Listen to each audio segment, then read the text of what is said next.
Hi hello అండి, welcome back to our channel. ఎలా ఉన్నారు అందరూ? మేమైతే చాలా బాగున్నాం. ఈరోజు మన రెసిపీ వచ్చి ఆంధ్ర స్టైల్ ఫిష్ కర్రీ అండి. వీడియోలోకి వెళ్ళే ముందుగా అయితే మన ఛానల్ని ఎవరైతే సబ్స్క్రైబ్ చేయలేదో సబ్స్క్రైబ్ చేయండి. నా డైలీ అప్డేట్స్ మీకు నోటిఫికేషన్గా రావడానికి పక్కనే ఉన్న బెల్ ఐకాన్ మీద అయితే ప్రెస్ చేయండి.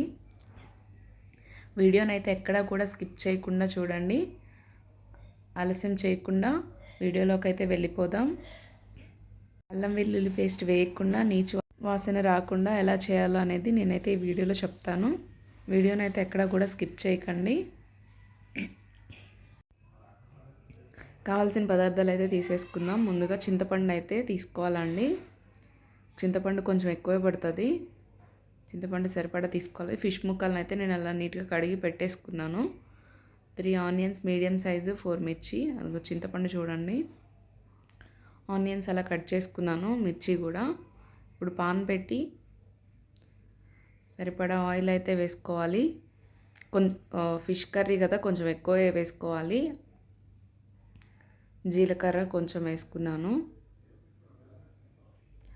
ఆనియన్స్ పచ్చిమిర్చి వేసుకొని ఫ్రై చేసుకోవాలి. బాగా ఫ్రై చేయాలి. గోల్డెన్ బ్రౌన్ కలర్ వచ్చే వరకు ఫ్రై చేసుకోవాలి.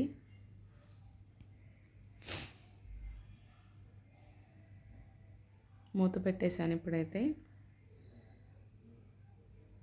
ఇంకా ఫ్రై అవ్వాలి, ఫ్రై అవ్వలేదు.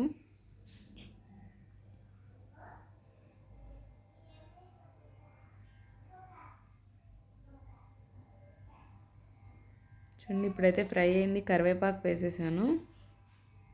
ఆ విధంగా ఫ్రై అవ్వాలి, అప్పుడే టేస్ట్ అయితే బాగుంటుంది. లేదంటే కర్రీ స్వీట్ వస్తుంది ఫ్రై అవ్వకుండా మనం ఫిష్ అయితే వేసేస్తే. చూడండి, ఫిష్ పీసెస్ అయితే నేను ఉప్పేసి కడిగి పక్కన పెట్టుకున్నాను. వీడియో క్లిప్ మిస్ అయింది మీకు చూపించడానికి.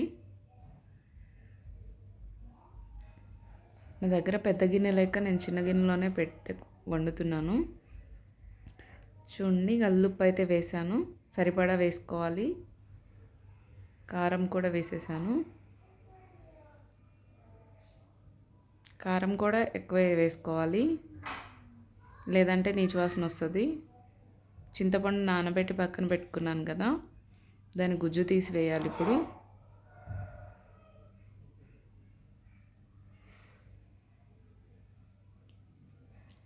ఓన్లీ చింతపండు పులుసే వేయాలండి, వాటర్ అయితే అసలు యాడ్ చేయము.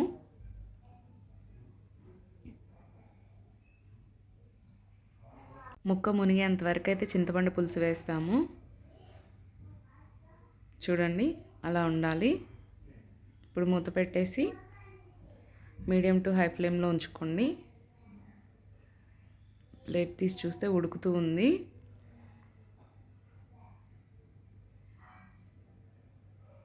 గరిటెతో అయితే తిప్పకూడదు, నేను మీకు చూపించడం కోసం తిప్పుతున్నాను.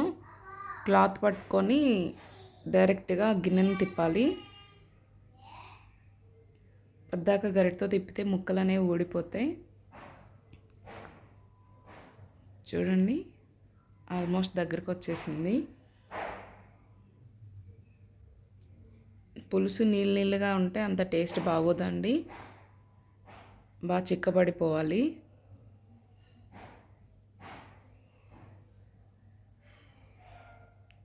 చూడండి, ఆల్మోస్ట్ దగ్గరకు వచ్చేసింది. కర్రీ అయితే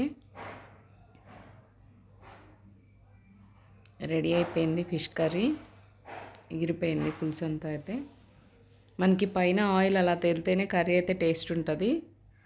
ఇప్పుడు కొంచెం కొత్తిమీర వేసుకొని స్టవ్ ఆఫ్ చేసేసుకోండి.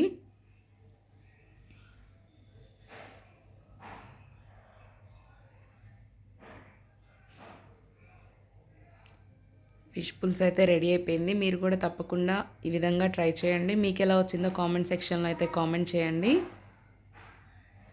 ఈ వీడియో మీకు నచ్చినట్లయితే లైక్ చేయండి, షేర్ చేయండి.